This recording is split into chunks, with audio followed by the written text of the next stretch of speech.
Welcome into the Friday edition of the Hoof Podcast. The Bills, primetime Bills, head into Pittsburgh.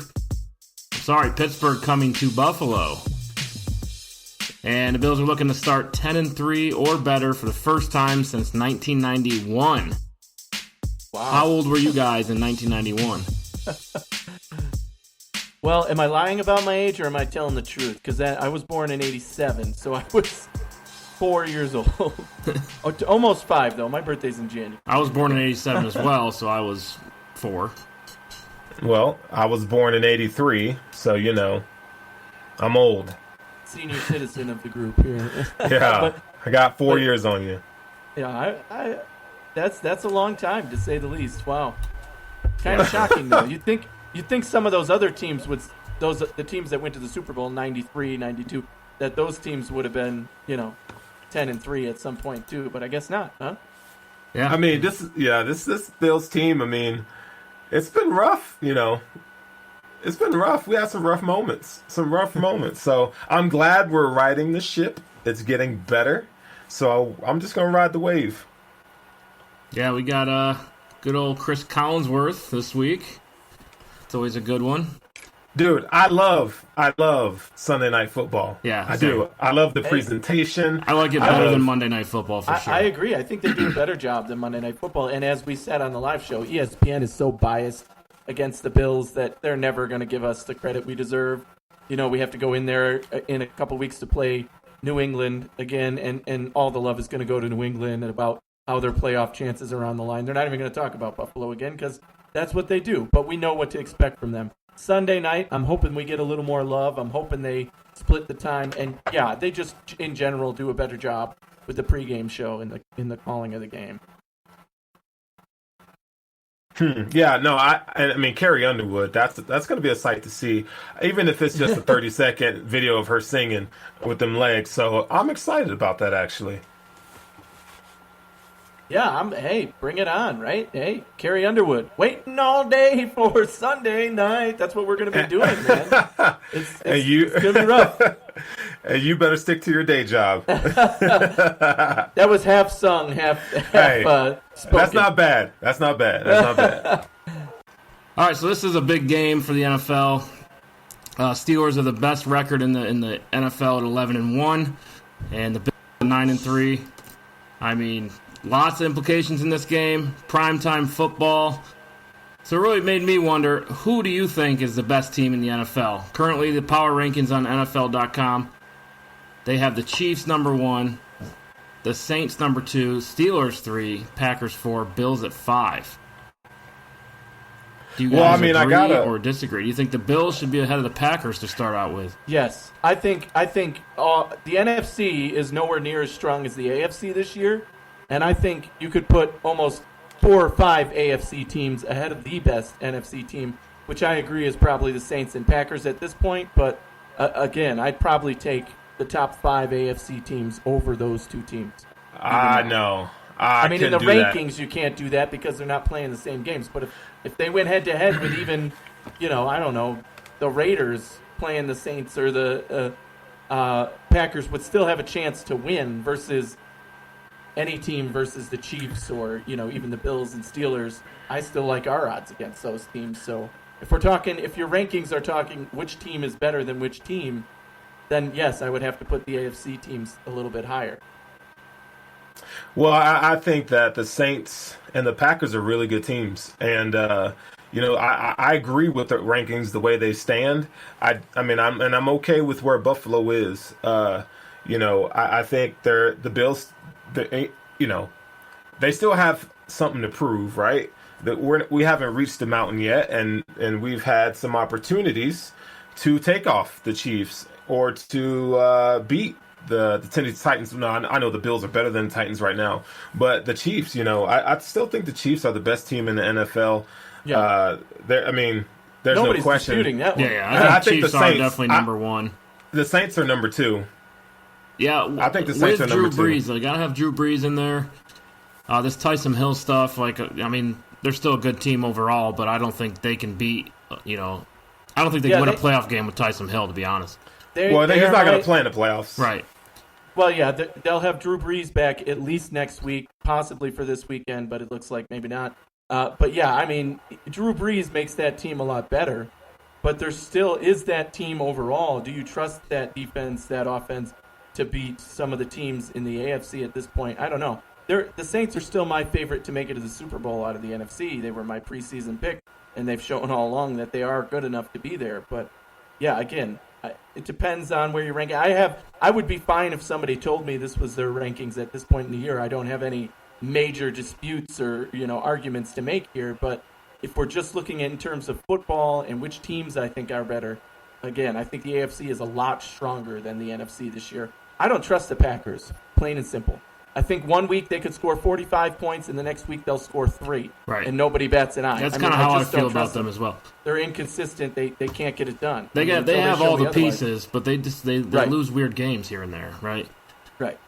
And it's kind of like the Bills. I mean, look, the Bills are hitting their stride right now, but I mean, earlier in the season, I mean, they laid an egg versus Tennessee. Really didn't show up. COVID was obviously a part of that. But then Kansas City, I thought they played tough. And, I mean, it dropped past in the end zone, things like that. I think the game was closer than the score showed. So, I don't know. And the Packers, I mean, I think their division's relatively easy as well, that they're playing in the NFC North. So, I think you could make a good argument to put the Bills ahead of the Packers. But really, I mean, the Steelers are the one where I don't really know where to put them. Right? Yeah, I think the Steelers are a tier below the Bills. I mean, Yeah. I think where people are putting the Steelers, I think that's where the Bills belong, as far as the rankings are concerned. I mean, the Steelers are they have the best defense in the league. I think we could say that. But they're winning games they're supposed to win. They haven't really been, challenged, kind of like the Bills are. The Bills have been, hey, Seattle coming to Buffalo, that's a big game for them, right? The Steelers really haven't had a game like that where it's like a true matchup to measure where they are. I mean, if you want to throw the Ravens in there, one of the times they played the Ravens was they were backup quarterback. There's RG3 and then the third string. I mean, if you want to put the Browns in that conversation or even the Titans, I mean, you can. But I would even go as far to say that they're the best defense in the league. I think that title belongs to the Rams or the Washington football team at this point. Just from looking at film, and which we'll go into later, but there's some opportunities to be had on this Pittsburgh defense for sure. Yeah, I don't know. The points allowed is definitely by far the Steelers' defense. Across the board they're stacked, but we'll get into that. Oh no, but you have to look at we have to look at who they played, and that's yes. Yeah. Exactly. They haven't played a lot of marquee quarterbers. Right. No, their right. matchups have been very favorable, and they're still dealing with injuries too. They lost some key players that we don't know if this defense is going to look the same. They just lost to an inferior team that they were supposed to beat in the Washington football team. So, I mean, they're very beatable, and they looked like they could have or should have lost 3 games before this. So they're 11-1. That's their record. It is what it is. They're a good team because they found a way to win those games, but they're certainly not the Chiefs, and they have the same record as the Chiefs. So, it's very telling. I think their record and who they've faced. They've played every team in the NFC East, which we know is the worst division in football, and they lost one of those games. So, it's just a matter of who they faced and how, and it compares. It's the complete opposite of the Buffalo Bills. You look at the Bills' schedule; every single team that we've played, aside from the Jets, is in the playoffs or in the hunt for the playoffs right now. So every game we've had is competitive this year versus, the Steelers, who basically have had the complete opposite. Right, so let's move on from that. Let's get into the Bills' playoff scenarios. We did mention that this game does have a lot of playoff implications, and the Bills are right in the midst of that. The Bills can clinch a playoff berth this week. Then a lot needs to happen, and I'd say it's not likely. The Buffalo Bills need to win, obviously. They need the Baltimore Ravens to lose to Cleveland. They need Miami to lose to Kansas City. They need Las Vegas to lose to the Colts. And obviously New England loss. This recording's going before the game, so we don't know the outcome of that game yet. But that is in there as well. New England does need to lose to the Rams. So, is that possible? Do you guys think the Bills could clinch this week. I mean, obviously Miami, I think the matchups are pretty favorable, honestly. Kansas City, Miami, I think Kansas City easily could win that one. The Colts in Vegas, I think that could work. You know, the Colts are good too. You know, the Colts are a good team. Mm-hmm. Vegas almost lost to the Jets last week. And then the Monday night game, Baltimore at Cleveland. I mean, Cleveland's hot right now. So, I mean, it very, very well could happen this weekend. I'll give you my answer, and that yes, it's probable, but I don't care. It's next week that matters more, I think. We need to win the division, right? Just getting to the playoffs is zero accomplishment for this team this year, right? I mean, it's great. Okay, great, we're in the playoffs, but that was a foregone conclusion pretty much 4 weeks ago. So what you need is that division win, and that's when we can start to actually say, hey, kudos, good job. We've won the division for the first time in 25 years. That's something to be proud of. And now let's keep working at being the team that can make it to the Super Bowl. So while that is probable to happen this weekend, it means very little to Bills fans. Yeah, I mean, I don't think they're going to clinch a playoff spot this weekend, but yeah, I mean, I agree with you, Anthony. I think the most important thing for the Bills is to win the division, and that's not just to say, well, just because we're making it to the playoffs, but it's kind of exhaling the demons, you know, doing something that the Bills team hasn't done in so many years. That's why it's so monumental. So I think, you know, the Dolphins losing to the Chiefs this weekend will be, I mean, if it happens, it'll be great. It's pretty likely. And the Bills got to take care of business when they go to Denver. And news came out today that they just lost one of their starting cornerbacks for 6 games for PEDs, AJ Bouye. So that's a huge loss. That definitely benefits the Bills. But yeah, I mean, you know, Sean McDermott is going to have these guys dialed in, zoned in. They're going to be focused. And I don't see the Bills getting ahead of themselves. You know, I think they're really just focused on beating Pittsburgh on Sunday night. Yeah, I think this could be in the conversation for Game of the Year because Pittsburgh can also clinch the division if the Pittsburgh wins and Cleveland loses. They clinch the division. So their guys will be coached up as well. We all know the history between Mike Tomlin and Sean McDermott. They both went to William and Mary, same college. I mean, what are the odds of that? You know what I'm saying? So, we'll be watching that for sure. We do have a scouting segment with Sterling. Who do you got for us tonight? All right, so I have a player probably, you know, a lot of people probably don't really pay attention to or know about. This is a kid who is... Now, we did defense last week. So this is a kid who comes from 8 Mile, Alabama. Have you ever heard of 8 Mile, Alabama? Heard of 8 Mile, Detroit. Yeah, well, this is 8 Mile. Right. 8 Mile, Alabama. And who I'm talking about today, his name is Kadarius Toney. He is a wide receiver out of the University of Florida. He's a senior. He's 5'11". Now, why, you know, you ask, well, why would you bring up a wide receiver? Well, Kadarius Toney, he has a lot of position flexibility. This is a kid who played quarterback in high school. Quarterback, running back, wide receiver. He's a kick returner, punt returner. He's a big time utility guy. But one of the things that separates him in this category is that he has 4.3 speed. You know, think of the Isaiah McKenzie role on acid. You can probably eliminate 2 positions or 2 roster spots with 1 player, meaning you could get rid of. The Bills haven't given us any indication what they're going to do with Andre Roberts, and then the whole Isaiah McKenzie role. This is the Porsche, right? To that. So Kadarius Toney is a quick twitch athlete. He's a speed demon. He can break tackles. Has really good power, lower body power. Like I said, he's 5'11". He's really adept at making the first guy miss. This is one of those guys that you want to get the ball in his hand and let him kind of create. The Bills don't have a guy right now that can just attack the edges, right?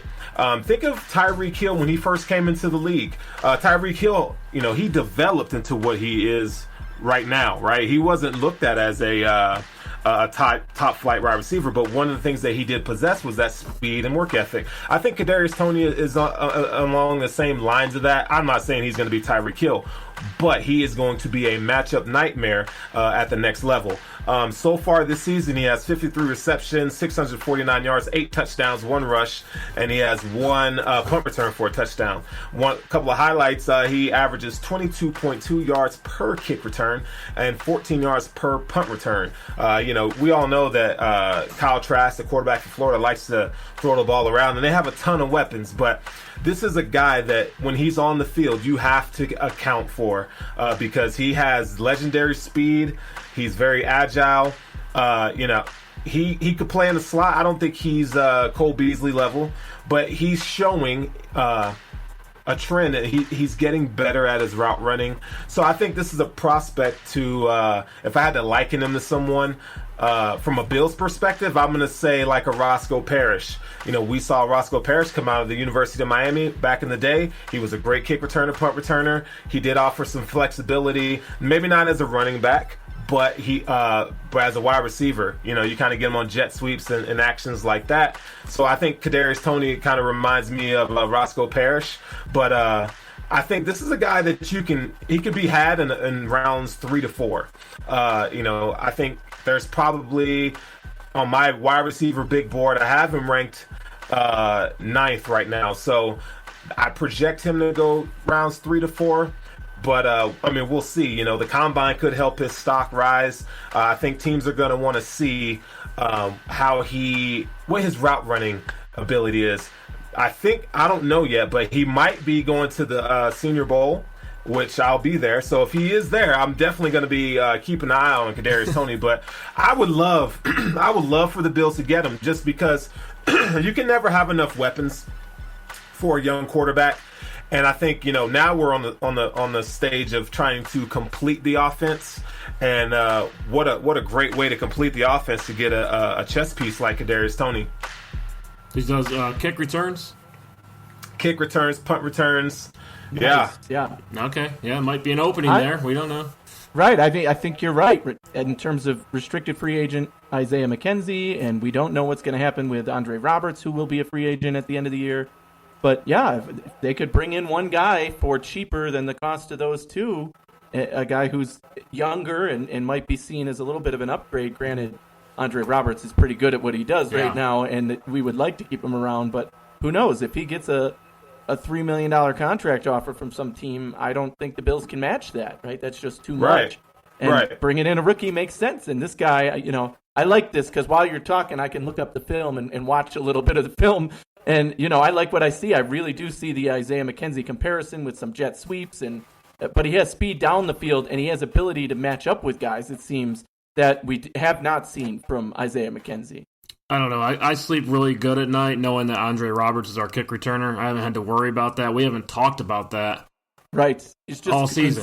Consistent. If you're going to throw a rookie in there, we're going to talk about it every week. So here's the deal: the Bills, they have to make some hard decisions. I know we like certain players. We're under contract. Right, and the Bills don't have any cap space going into next year. They're gonna have. I think you're gonna have to create cap space to re-sign Darrell Williams. You want to re-sign Matt Milano, so there's going to be some cap casualties that are going to come along the way. Having, I know McDermott loves his special teams, and Andre Roberts is probably the best returner in the league right now. But I'm not saying Kadarius Toney is better than Andre Roberts in the return game. But what I'm saying is you might have to roll with a rookie to cut costs. But you're not just cutting cost here. You're getting a dynamite player that is serviceable, not just on offense, but on special teams as well. So Isaiah McKenzie really serves on offense. Andre Roberts really serves on special teams. Why not have a guy that can do both? Yeah, I think it's really going to depend on the decisions the Bills make in this offseason, like you said. I mean, linebacker being the biggest one. If they find a way to keep Milano, that probably means Darrell Williams is gone, and we have to draft a new tackle, which is fine. We can use the first-round pick on that, and then get a guy like this maybe later in the 5th round and save that cap space from those two players we mentioned. Granted, it isn't much, but yeah, I like it. Yeah, it's like next few weeks, draft talk will start heating up more and more. Once we hit the off season, that'll be all we talk about. So looking forward to that. Love getting a head start on the draft. So thank you for that, Sterling. I do have an insight segment for you. We do play the Steelers this week, so I wanted to get into Mike Tomlin, who I think is the most underrated coach in the entire league. I've said it before. But just remember last season where this Steelers team was, right? They lost Marcus Gilbert to the Cardinals. You lost Le'Veon Bell. You lost Antonio Brown. Jesse James goes to the Lions. We all know the Ryan Shazier incident. They draft Devin Bush, a rookie, to take over that defense at middle linebacker. And they still finish 8-8, and that's even with Big Ben out for 14 games. I don't think enough people talk about that game or that season because, that's incredible to get 8 wins out of a rebuild year, right? So that's 1 point there. But to come back a year later and lead the league in single season wins that's an unprecedented accomplishment, I feel like. Only the great coaches have done it. No slums can rebuild and stay 500, then come back and lead the league in wins. Especially with a 40-year-old quarterback. Is he 41 now? Not real sure. 40, 41. But Mike Tomlin, currently the second most career wins of active head coaches, only behind Bill Belichick with 152. With a division title and a playoff berth this season, Tomlin will have 9 playoff berths, 7 AFC North titles, 2 AFC championship wins, and he is still the youngest head coach to ever win a Super Bowl. And he's definitely in that conversation for Coach of the Year this year. Yeah, Mike Tomlin is solid, man. He's a really good coach. He's a motivator. He's a player's coach. They had a little bit of roster turnover on the offensive side of the ball. They lost Le'Veon Bell. They lost Antonio Brown. They lost Big Ben to injury, right? And they still battled. He's never had a losing season. It's crazy. That's awesome for him that you can lose what at the time were 2 of the best players in the NFL and your starting quarterback and still have a winning season. So, he's one of the best coaches in the league in my mind. Even when he talks after games, he's being straight with you. It's sometimes entertaining with him. He's a little more animated than, say, Sean McDermott would be, but I like the guy. What can I say? He's a great coach. He's earned his spot, and he's one of the best coaches in the league, and he's probably going to be around for the next 20 years. So, he's not going anywhere. Yeah, I agree. No, he's not, and I think one of the things that we fail to realize is the Pittsburgh Steelers are one of the best franchises in the NFL and have been. You look at their history; they don't have many coaches. They stick with their guys. They make great selections, great decisions. They draft really well. That's just a testament to the continuity that they have from the top of the organization all the way down. So, they're an upstanding organization. Yeah, it starts with ownership, and I think the Rooneys are top tier and owners in the whole league. So credit all the way to the top, all the way down, but that organization continues to have success year in, year out. And it's kind of new for us, but they've been at it for years and years. Anyway, I'll cap off that segment. Let's move on to 5 for 5. All right, here we go, ladies and gentlemen. Last week was a great week. We went 4-1, and the big bets of the week hit again. But the weird thing that happened this week that I talked about on the live show was the line on the Bills game moved so much that every time it moved, I made another bet. So, it was started at -2.5. That's when I made the initial bet. Then it went to -1. I made another bet. Then it went to +1 and all the way to +2.5 before kickoff. And I made a bet every single time that line changed because I was confident the Bills would win by way more than 3 points. And what do you know, they did. That was certainly a hell of a payout. But there are 5 picks here, and we went 4-1 last week. The one loss was I picked Tennessee over Cleveland. Could have had a perfect week there, but I'll take the 4-1. Overall record on the year now moves to 39-26. That's a hell of a record. We're winning some money. Let's keep those winning rays going and get into it. Let's try and have a perfect week this week. Still looking for that 5-0. All right, so getting into it, my first pick, my big bet of the week is the New Orleans Saints playing at the Philadelphia Eagles. Let's face it, the Philadelphia Eagles have looked terrible this year. They are, it seems like, going with Jalen Hurts now as the starting quarterback.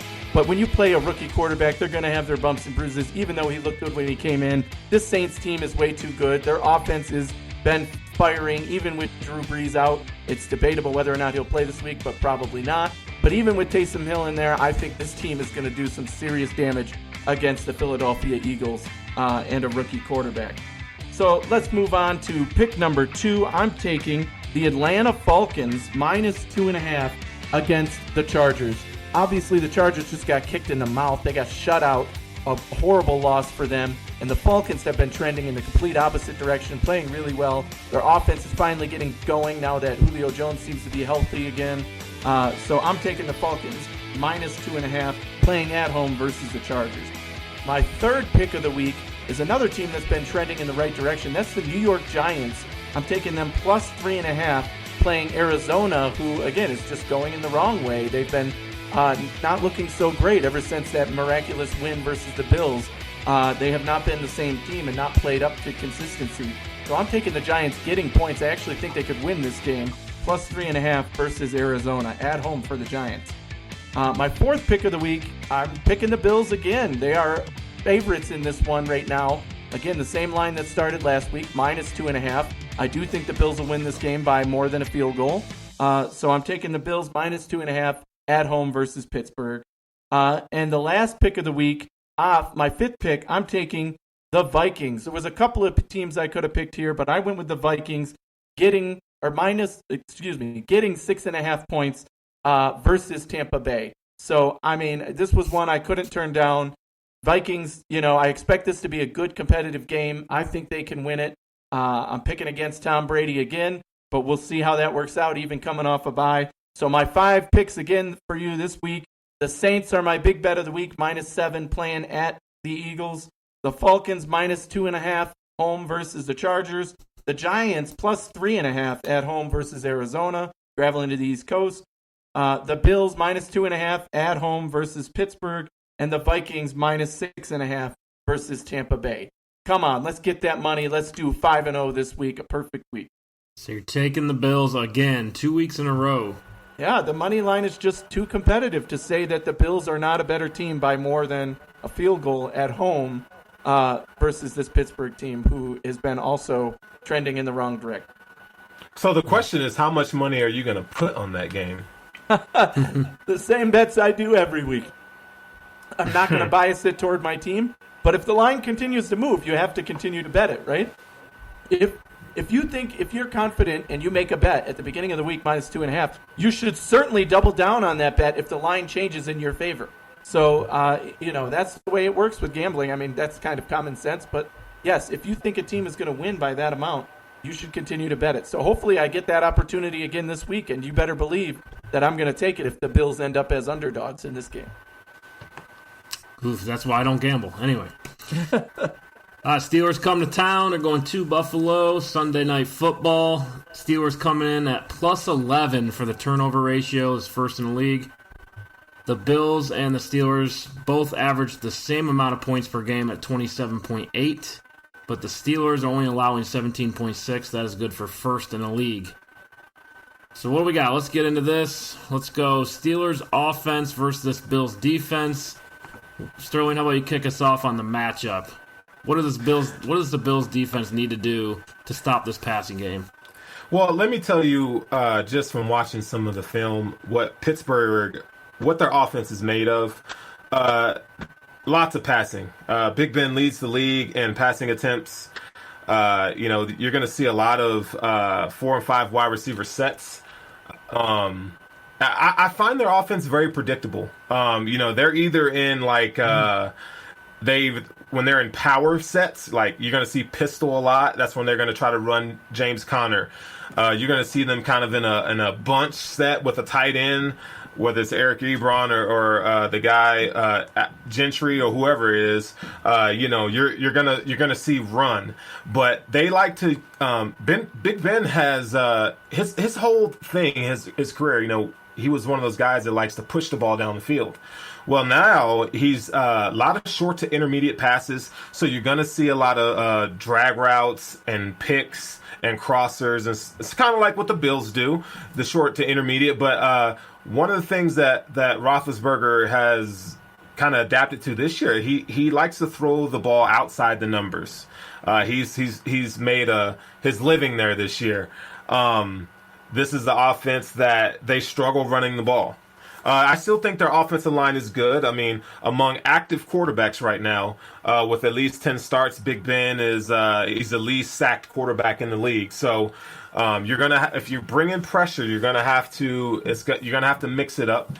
This is a guy who's hard to tackle. I mean, we see this with Josh Allen every week. Mm-hmm. You know, he is a load to bring down. Big Ben isn't as he can't move like he once did, but he still can escape the pocket and deliver some passes. And then, last but not least, I mean, this is an offense. The wide receivers, they do drop passes. I mean, they lead the league in drop passes. I know every team has drop passes, but when just looking at a few games, you just like, man, like they're killers. They're opportunity killers. So that's kind of the Bills' offer. So if I'm Sean McDermott, I'm playing, a lot of zone. I'm going a lot of zone. I need you want to confuse Big Ben. This is a Pittsburgh Steelers team or Big Ben who doesn't play well on the road typically. There's always issues with Big Ben on the road, and that's just that's been for years. So there's always opportunities to be had. He only has 7 interceptions thrown on the year, but again, I think who they've played, they've kind of been comfortable. So I think now you're going to have a real defense in front of you that's healthy. I think you stay with what you've been doing. You use zone, you blitz. If the defensive line can continue to the last 2 games, which is stopping the run, but applying pressure, it's going to give Big Ben fits. And when you pressure Big Ben, he throws the ball away. And a lot of times, there's opportunities and plays to be made on the ball. I do expect him to throw an interception or 2 this game. Mm-hmm. Yeah, and I've noticed one thing this year. It's a quick release offense. Like Big Ben's really getting rid of the ball really fast. It's short throws. It's quick slants, and it's all passing. I mean, in the last 7 games, the Steelers have only rushed the ball fewer than 40% of all their plays. That's very telling. 60% of the time or more, you're getting passing plays. So, in that sense, it's a good matchup for the Bills. We know the passing defense is the strength of the Bills and the coaching staff. So it'll be interesting to see what the Steelers' offense dials up.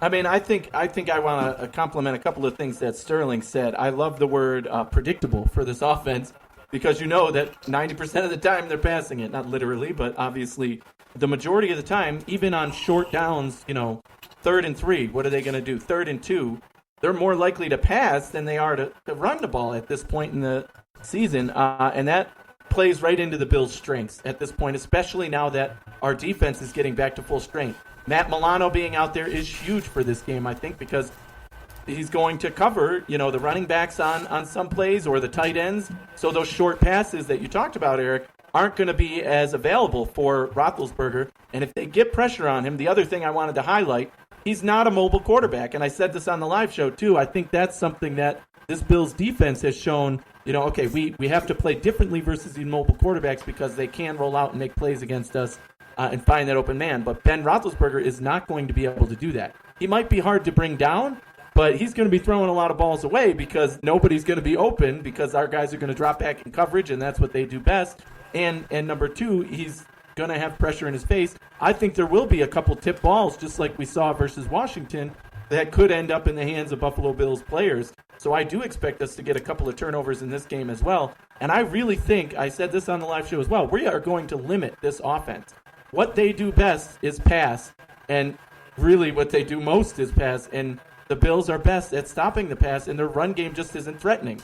I've said this on other occasions as well, but what player on this team scares you? Nobody. Nobody on this offense is intimidating. Nobody on this offense is a must cover or must stop this one guy, right? Which allows you to distribute that over a series of all of these guys. You don't have to cover one guy, so so you can cover both guys. You don't have to double up on one guy, so you can allow extra help on Levi Wallace's side and let Trey do his thing. Whether that's against Claypool or Juju or whoever it is, they just don't have that big threat on this team, on this offense. And one of the things that's going to benefit the Bills in terms of Levi Wallace is that he's not going to be matched up on a burner, right? I mean, Chase Claypool has some speed. James Washington can get down the field, right? But you're not going to have a Tyreek Hill or Sammy Watkins around or Mecole Hardman. So, it's going to bode well for Levi Wallace. I mean, and for all of us, we like to bang on Levi Wallace. But, we were talking about on our show earlier in the week is that he's in position. Big Ben is going to target him. I mean, that's for sure. He's going to get targeted, but he's in position. I think he has trouble with wide receivers that are just fast. I mean, because he's kind of limited. So I do think the matchup favors the Bills. Now, having Matt Milano back is huge because what he's able to do in the pass game, and not only that, Tremaine Edmonds is healthy and have been playing lights out, and AJ Klein. So I think, the Bills, if they can eliminate the run game and force them to be one-dimensional, I think that's what Sean McDermott has been doing best. So they eliminate their own run game. You don't have to eliminate the run game. Well, hold on, though, because I think the Bills' focus is going to be take away the pass, but I think the X factor in this game for the Bills' defense is the defensive line. If they can control Pittsburgh's offensive line, which means plugging gaps, making the short tackles that they need, tackles for loss, applying pressure to Ben Roethlisberger, it's going to be a long day for that Steelers offense. Right. Edmonds might have to make those calls. He's our play caller on the defense, right? He's going to have to say, all right, we're ready for a pass every play, basically, and then might have to make that audible and say, all right, but make sure you got your gaps because they're going to run this play, right? And so a lot of that's going to fall on Edmonds' shoulders too. But at this point, like you said, he's been making the right call. These last couple of games, as he's gotten healthier, as we expected, he's playing up to the level of play we expected him coming into this season. And again, I just think on all levels, this is a favorable matchup for the Bills and not for the Steelers.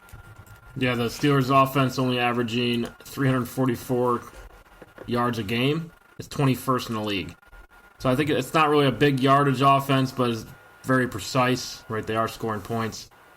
And their defense is playing so well, they don't have to score a ton of points, right? So really, an impact on this side of the matchup will be the other side of the matchup. How well is the Bills' offense moving? Right, that will have a large impact on the Bills' defense, in my opinion. If the Steelers' defense is shutting down Josh Allen, shutting down that Bills' offense, the defense could get tired real quick, and I think that's how the Steelers have been winning games this season. Currently, they have 123 net points per game, by far the most in the league, and that's probably because the Steelers' defense is only allowing 211 points per game all season. So let's flip it over. Steelers defense versus this Buffalo Bills offense. Steelers leading the league in sacks with 44. We already talked about the points allowed per game at 17.6, first in the league, and their turnover ratio is plus 11. So, and that's all credit to the defense, and this defense is stacked. They have talent all across the board. So what do you guys think the Bills offense needs to do to move the football versus Steelers defense? I'd say keep doing what you're doing. You don't need to change your game plan. You just played a very tough San Francisco defense that's been, playing above their expectations, even with the injuries they've had, but still a top 10 defense in San Francisco. That was, their defensive line is one of the best in football. And, Josh Allen was still able to have a day against them.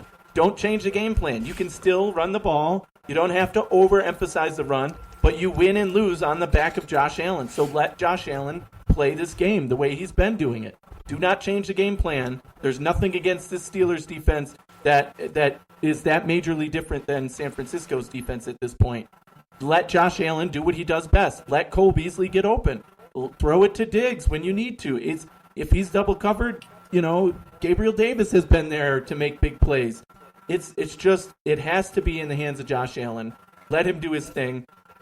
I think Singletary can still have a huge game because they're going to be worried about the passing game, especially after seeing how we dominated San Francisco. But you don't need to try and force the run like we saw a couple games ago and And, especially with the inconsistency from Moss, I think Singletary's most likely to have the majority of the carries in this game. But, let Josh do his thing. These receivers are going to be open. The Steelers are dealing with a couple of injuries. We're not sure about one of their starting cornerbacks is questionable. And I think he has a concussion, right? Anybody check the injury report, most recent injury report? I'm not sure. Oh, here it is. Yep, I've got it. It's Hayden is the one who's in concussion protocol. And their starting linebacker, inside linebacker, has a knee issue, but he's questionable. So, we don't know what Hayden's status is. Obviously, concussion protocol. He could come out of it on Saturday and play on Sunday, but it's still that's two starting caliber players on this defense. That if they're out, that's going to be a hole to fill in a spot that Josh Allen can take advantage of. And again, I just think our offense can do what they do and continue to show that this offense is one of the most dominant in the league right now and can do whatever they want against any kind of defense. And Josh Allen is the way. So as long as that offensive line can hold the way they did for him on Sunday or on Monday night, they can continue to move and score points and dominate this team. Okay, so a couple things that I've watching the Steelers on defense. They employ a lot of zone coverage, which is not new. They use Minka as a deep safety, kind of cover one, and he kind of patrols the back end. Minka Fitzpatrick is a guy that flies around the field. He can get sideline to sideline. He can gain. Yeah, we've seen him in Miami. Yeah, right? We know what he is. Yeah. He can gain ground really quick. They blitz heavy, but they blitz off the edge. So a big thing is that Bud Dupree is not in the. He's torn his ACL, and Devin Bush, inside linebacker. They offer a lot of juice to that defense, and they don't have them anymore. So you got Robert Spillane and Vince Williams playing inside linebacker. Well, they're backups. Pretty much. Injured. And and is it Williams injured or Spillane injured? I think he's questionable. Okay, so Spillane is probably their out in terms of inside. He's probably the better of the two. I think he's better than Vince Williams just from what I've seen. Instincts and how he's not a horrible athlete. He can run and get to the ball. That's why you saw them go grab Avery Williamson this year from the Jets. So, but if Spillane can't play, they're in deep trouble. Looking at it, like I said, I feel like their inside backers are slow and they're weak up the middle on the defensive line. Now, Stephon Tuitt, he's rushing the quarterback is fine, but their run fits and their run gaps, it suffers. And so that whole middle of the defense is going to be weak. So I expect to see Josh Allen and the Bills exploit that. And also, you want to see some draw plays. You want to see some halfback counters or some type of misdirection sweeps. Hearing you say that makes me think it could be a big game for Dawson Knox, right? Over the middle, and you're talking weakness there, and if they're doing play action type things and setting up that they could run when they pass, that speaks to using your tight end, right? And we learned this week that they do like Dawson Knox. He was the outright starter when Croft was inactive, so it would be great to see a big game from Dawson Knox here. So this is what I expect. I expect to see Tyler Croft and Dawson Knox as your two tight ends. I don't think they're going to suit up Lee Smith. I think the Bills have enough to where they can handle what's coming off the edges, just because Bud Dupree is out, right? So right. You have to. I know you have to pay attention to T.J. Watt, but outside of that, in terms of their front and worrying about pressure off the edge, T.J. Watt is all you have to really worry about there. So, like we saw last year, this is a game where Devin Singletary had a good game. I expect him to have a similar type of game. And I think you're going to see Tyler Croft being a little bit featured in this game. And like I said, over the middle. That's their weak spot. That intermediate to short, because, Minka Fitzpatrick's playing that cover one. He's kind of playing a little deep. They want to use him to take away some of those deep passes. But the problem is this. If you have Joe Hayden in concussion protocol, okay, now you got to call up James Pierre, right?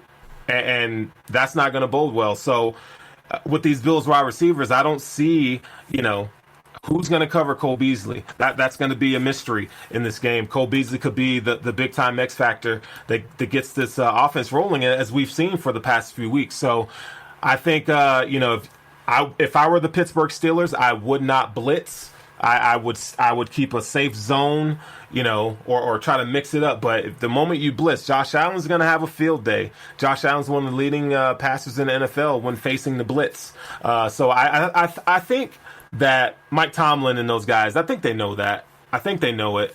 But I just don't feel like that Pittsburgh defense, they at the point of attack, they're not very strong. So those are some of the things I took away from that defense.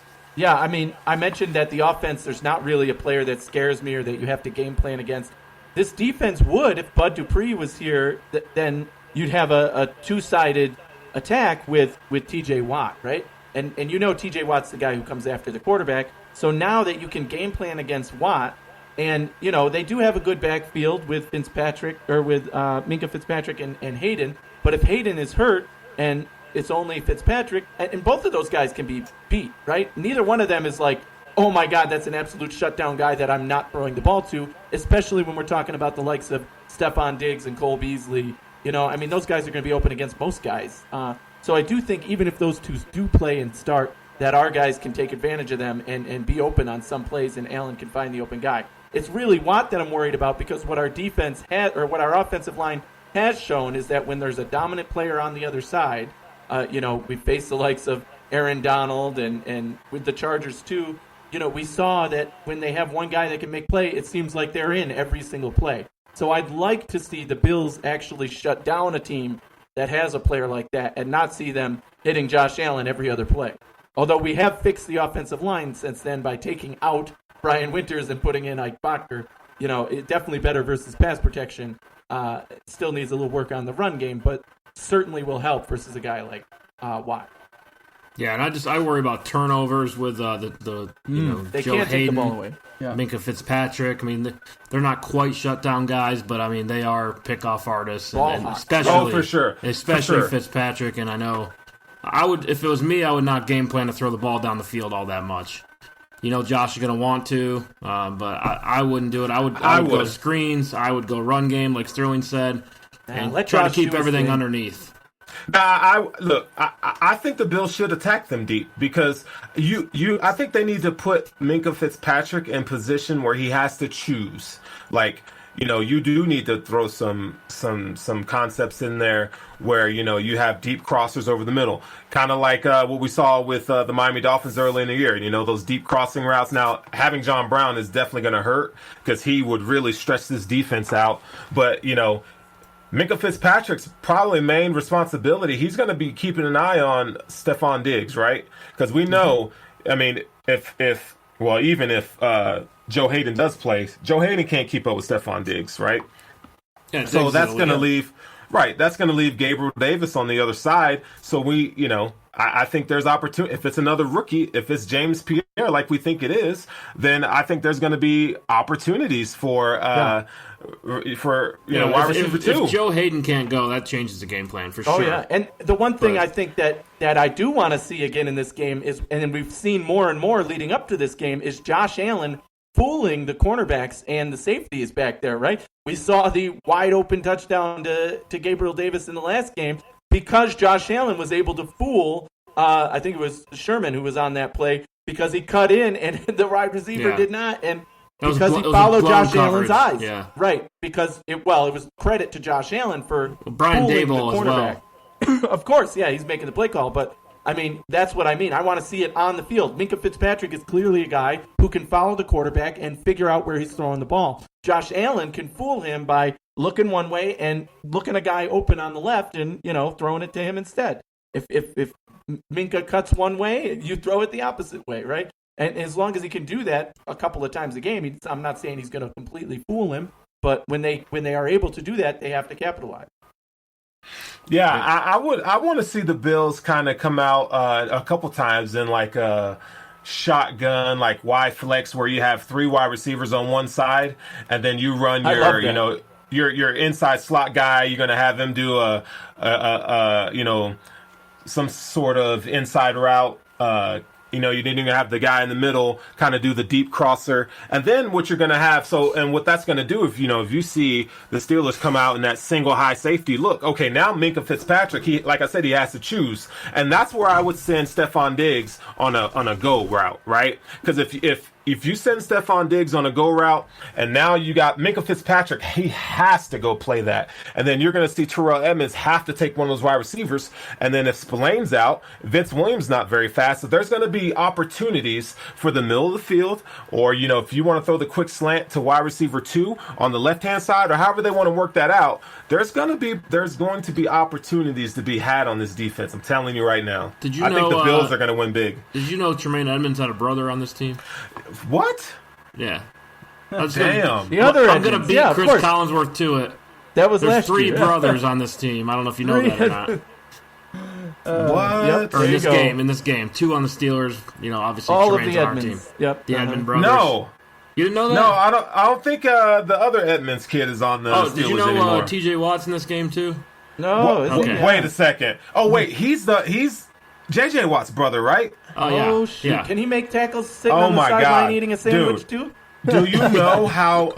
Oh my God! If they don't talk about him for at least 3/4 the game, I'm going to be so pissed They're off. going to for sure. And they and the next other 25%, they have to talk about JJ Watt, and I'm just going to cream my pants every time they say right. Watt. Yeah. That's what you do. know? Yeah. You can't help That's what it. they're gonna. If the Bills are winning, it's going to be about how they're stopping TJ Watt, and if the Bills are down by any means, it's going to be because TJ Watt's on the field. Every time TJ Watt makes a play, do you know JJ Watt taught him that Now, when he was 8 years old? yeah. Oh, Playing but guess backyard what? football. Hey, I have another I have 2 X factors for you. Did you know Derek Watt also plays for the Steelers? So you got 2 mind Watts. blown. And he's not even good, but he's JJ Boom. Watt's brother. He's starting fullback. So you got 2 Watts and you got an Edmonds on. I mean, this is a family affair, guys. I mean, I don't think it gets any better. Yeah. I think all the Edmonds. Josh Allen gets 0 coverage in this game. is he still There's on? not Is enough he room. still on the team, or is he There's on the not enough practice room. squad? There's I not think enough he's room. on the team. Yeah.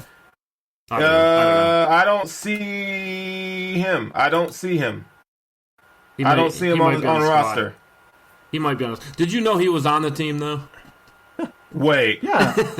Oh, Trey Edmonds is on IR. He's on injured reserve, Oh, is he? Okay. along with Alvin Gentry, the tight end. Let's see. Devin Bush, obviously we know, and Marquise Pouncey is on the COVID list, so he's not. He's probably. I don't know if what his status is for this game, but that's gonna hurt. Also, I mean, that's really also, gonna hurt. I looked it up. Mike Tomlin was a receiver at William and Mary. Him and Sean McDermott played up for 1 year. They were together on the same team. Nice. Oh, man. 1994. They probably hated each other. 1993, I mean, 94. they probably hated So each that's other. another storyline. There's not enough room. Not enough room. We got to go 5 quarters in this game. I think so, man. I think it needs to come down to, you know what, and then we need to do like in hockey they do a shoot off. Right. I think we need to do a runoff. Well, I think we need to see Tremaine Edmonds Get going outta against here. his brother Right. at the 5-yard line Yeah. and give him the ball. And let's see who can get it done. And I want right? to see the Watt brothers during Toyotathon. That's what we're going to see. Yeah, absolutely. So Absolutely. I want, you know what? I think they should allow one spectator in the stands, and it needs to be JJ Watt. yeah. And I want to see the camera go to him every single time when he cheers his There's a brother lot on. of commercial guys on this team, aren't there? Yeah. I think we should play J.J. Watt at running back, honestly. Anyway, Can we? all right, we're getting off track now. The balloon is sailing. All right, so let's get into our picks, and we'll wrap it up and get everyone to the weekend. Oh, we're not doing a bold prediction and score for So this we did game? our bold prediction on Tuesday night. That's true, but we got it. Okay, we can reiterate. We could reiterate. I'll say the same thing I said then. That's why I was excited for it. I don't think the Steelers score a touchdown in this game. My final score prediction is 31-9 Buffalo. I think they show up. Like I said, our strengths beat their weaknesses or beat their strengths, and what they do best plays right into us. So I think the Bills dominate this game from start to finish, 31-9 Buffalo. Yeah, I'm going to go 34-20 Bills. I think they're going to get their opportunities. We know this Bills team. If they're up big, they're going to play a softer zone prevent coverage, defense right? And let the team just score. Well, I don't know about prevent, but it's bend don't break, so they're going to have their opportunities. They haven't prevented anything at the end of games. They need to start. Yeah, I'll go 23-20. I think the Bills win on a last-second field goal by Bass. And I think Diggs and Beasley both get more than 70 yards receiving. Nice. Moving the football underneath, but not putting it in the end zone. This is a good defense they're playing. I think it's close throughout. Hey, I guess you guys need to realize that this is Ray McLeod's revenge game. That's right. He's their return guy, so he's going to be fired up. He's going to be pissed. Maybe he'll fumble the ball once or twice. He'll be distracted. Yeah. There's a reason he's on that team and not ours. Anyway, right. Let's get to the picks here so we can get out of here. Let's go. First game on Sunday, the Minnesota Vikings going to Tampa Bay. Sterling, what do you got? You know what? I'm going to go with, and I don't even like Kirk Cousins, but I'm going to go with the Vikings. I think that, Dalvin Cook's going to be a load for them to stop. Brady and the guys, I think they're a good team, but I just don't have confidence in them right now. They've kind of let us down recently. So I think there's going to be opportunities to be had with this Vikings offense. So I'm going to go with the Vikings. I wouldn't put money on that, but my heart says go with the Vikings. Well, the money I did put on it is the Vikings getting 6.5 points, and I think exactly what you said. I'm picking the Vikings to win this game, actually, but I think they definitely are going to keep it close. Dalvin Cook is quite, the offensive weapon, not to mention guys like Jefferson, who's come on for them, the rookie. So, yeah, I'm definitely picking the Vikings. I'll go Tampa Bay at home. There is a lot of stake for them. I think they dial up a good game plan and beat the Vikings. 2-score game for them. Let's go Arizona at the New York Giants. I'm going to go with the Giants here. I think the Giants have been playing inspired football all season long. And I think that the Cardinals are too finesse. And the Giants are going to punch you in the mouth. So I think the Giants are going to get it done. Yeah, you heard me in my 5 for 5. This is one of the teams. They're getting points in this one, and I think they're going to win it. So I'm taking the Giants. I haven't heard if Daniel Jones is back. I think he is. If he is, definitely take the Giants at home. He was questionable for this one. Yeah, I think he'll be back. So Arizona long distance, tires are deflated. It's what it looks like for them. So let's go Giants at home. The Kansas City Chiefs at Miami. Big game for the Bills here. I'm going to go with the Chiefs in this one. I just don't think Tua has enough in the bag to keep up with Mahomes in that offense. Yeah, we saw the Broncos play the Chiefs really hard, but they have a great defense, and they were playing one of their best games. I'm not sure Miami has it in them to do that, so I'm taking Kansas City in this one. I think Miami will give Kansas City their best shot, but their best shot's not good enough. With a rookie quarterback, I think it's too new for him. I'll go Kansas City in that one. Let's go Tennessee at Jacksonville. Jacksonville has been playing they play tough, man. They play really tough. But I don't think it's going to be enough to get the W this week. I think it'll be close, but I'm not going to pick the Jags. Yeah, we're kind of on the same page here. I'm picking Tennessee to win, but the Jaguars have been playing pretty well, and they're plus 7.5 in this game. So I picked the Jaguars plus 7.5, but Tennessee to win it. I'll take Tennessee after an embarrassing loss for them last week. They bounce back. They get a win in Jacksonville. Let's go Dallas at Cincinnati, the Andy Dalton revenge game. I'm going to go with the Cowboys. Even though it's so much fun to see the Cowboys lose, I'm going to go with the Cowboys. I think they're going to get it done this weekend. I'm picking the Bengals in this one, believe it or not. I think Brandon Allen, the Allen who's playing for starting quarterback for Cincinnati, is playing pretty well, actually, and leading this team still a lot better than most people thought once Joe Burrow went down. He has a good connection with Boyd, their number one wide receiver. And Dallas's defense, as we've seen, is just absolutely atrocious. So I think that the Bengals could come and win this game. I would agree with you, but the Bengals have no offensive line at all. I think Dallas is just a little more talented. I think they find a way to win in this one. I'll take Dallas. Houston at Chicago. Houston came off a pretty heartbreaking loss last week. Deshaun Watson fumbling in the red zone late. I think Houston can come and get the W. Has anyone seen the Chicago Bears offense this season? I mean, they've kind of been missing in action all year, so I'm going to go with the Houston Texans. Yeah, both of these teams suffered pretty horrible losses in their last games, but Houston's playing way better than their roster looks at this point, and that's because of Deshaun Watson. He's the X factor that I believe in this game. Chicago just doesn't have anybody that I think, is going to be a factor that's worth giving them the win, so picking Houston. Yeah, I think we've been waiting for 3 or 4 years now for Mitch Trubisky to take this team over, and it's just not going to happen. So, and don't think Deshaun Watson forgot that the Bears passed on him in the draft. I think he gets a big win. Let's go Denver at Carolina. Denver at Carolina. Denver's been playing some pretty decent football. They took the Chiefs. They played them really well. That's a division game, so you're going to see a little tighter competition. I'm going to go with the Broncos, though. Maybe Drew Lock has a good game. Is Christian McCaffrey back? I don't know. Yeah. He actually had now like a thigh injury that just recently on top of, he was originally going to be coming back this week, and now he has a thigh injury, so now he's questionable, game time decision basically. Not sure if he's going to play. Yeah, so I'm going to take the Broncos here. Yeah, I'll go Carolina at home. I mean, the Broncos, oh, really? I don't know. There's not much for them to play for.